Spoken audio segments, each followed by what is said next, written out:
Alors j'ai fait il y a quelques temps une petite vidéo sur les chaussures de marche.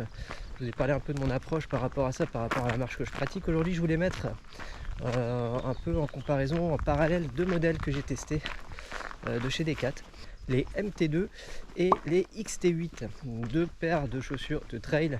Alors la gamme trail de chez Decat existe depuis un moment.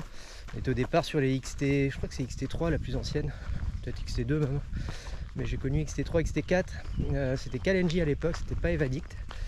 Et puis plus récemment les XT8 qui sont ma foi sympathiques. Mais on va voir que ces deux modèles qui sont destinés à deux types de terrains différents, eh bien le prouvent sur la pratique au quotidien.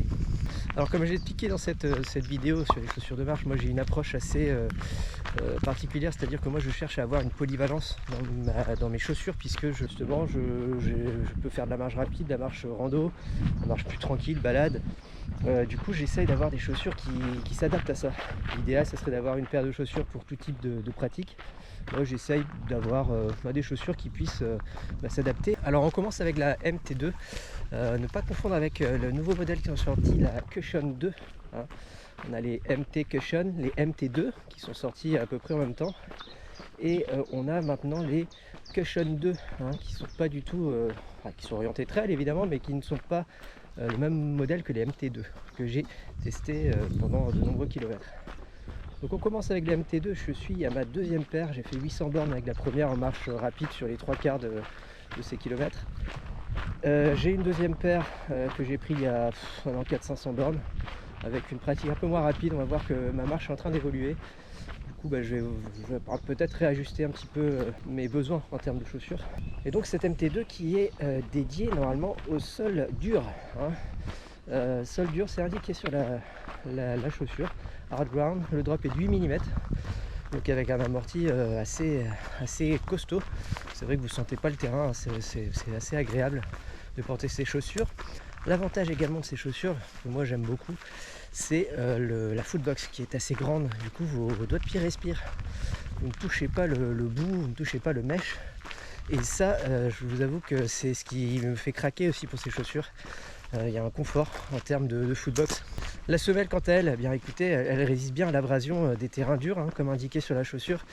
À l'époque où je faisais beaucoup de marche rapide, 3-4 fois par semaine, 5 fois parfois, eh bien j'étais sur 60-70% de terrain dur, et je vous avoue que elle résistait bien à cette abrasion de ces terrains durs goudronnés.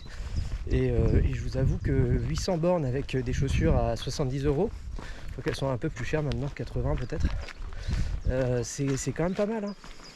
Et donc les XT8 qui sont mises en parallèle aujourd'hui dans ma vidéo, elles sont faites pour le terrain plus meuble, pour les chemins, pour la gadoue. Et je vous avoue que cet automne je les ai testées pendant un petit moment, et on a eu un automne très pluvieux en Bretagne comme d'habitude. Et bien effectivement l'accroche est impressionnante en termes de gadoue. Vous mettez le pied dans la gadoue, ça résiste, en tout cas quand le modèle est neuf. Je ne suis pas allé très loin dans mes tests pour une raison, je vais y venir après. Et donc ouais, ça tient bien la gadoue, à la différence des MT2 qui elles seront un peu plus délicates là-dessus. Quand elles sont neuves ça va, et puis au fur et à mesure vous verrez que sur des chemins un peu plus meubles, c'est compliqué de s'accrocher. On le voit d'ailleurs assez nettement, la forme de la semelle, le cramponnage est beaucoup plus important sur les XT8. Du coup, évidemment, l'accroche est intéressante. Alors en termes de footbox, on est quand même plus serré sur les XT8, et ça c'est un des points qui moi m'embête. J'aime bien maintenant avoir une largesse au niveau de la footbox, au niveau des doigts de pied. On est beaucoup plus serré, on est beaucoup plus profilé. Du coup ceux qui ont les pieds un peu larges, vous serez vite serré dans ces chaussures, à moins de prendre une bonne taille au-dessus, parce que ça taille assez juste.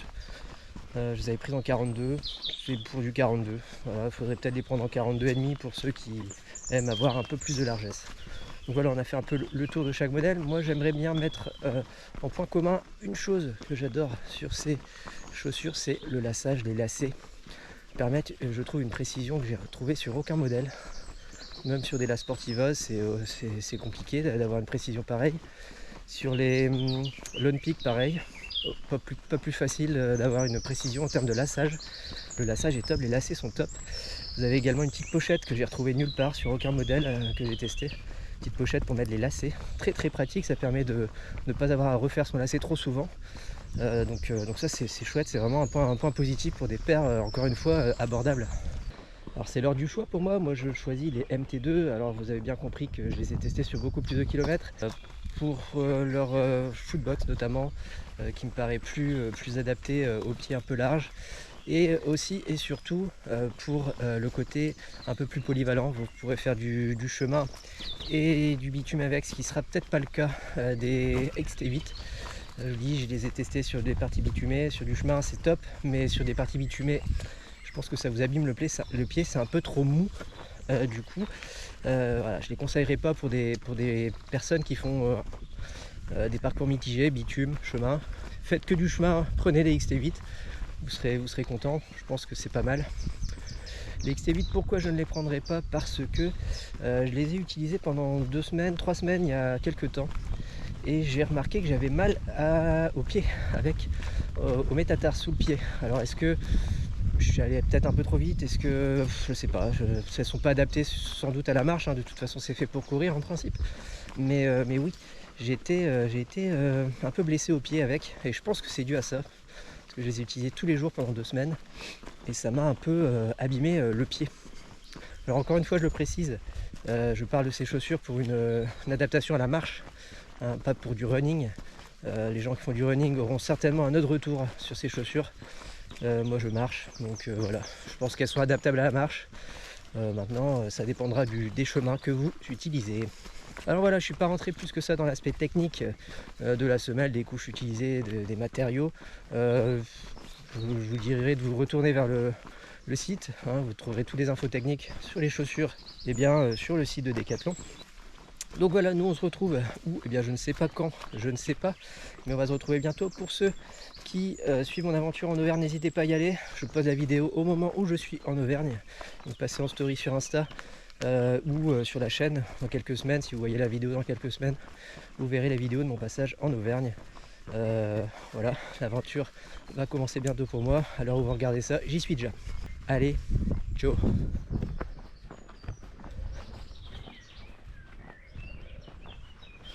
Ah, il fait beau aujourd'hui, agréable. Il est frais encore, hein. Je suis sûr que je suis en train de prendre la flotte en Auvergne. Ouf.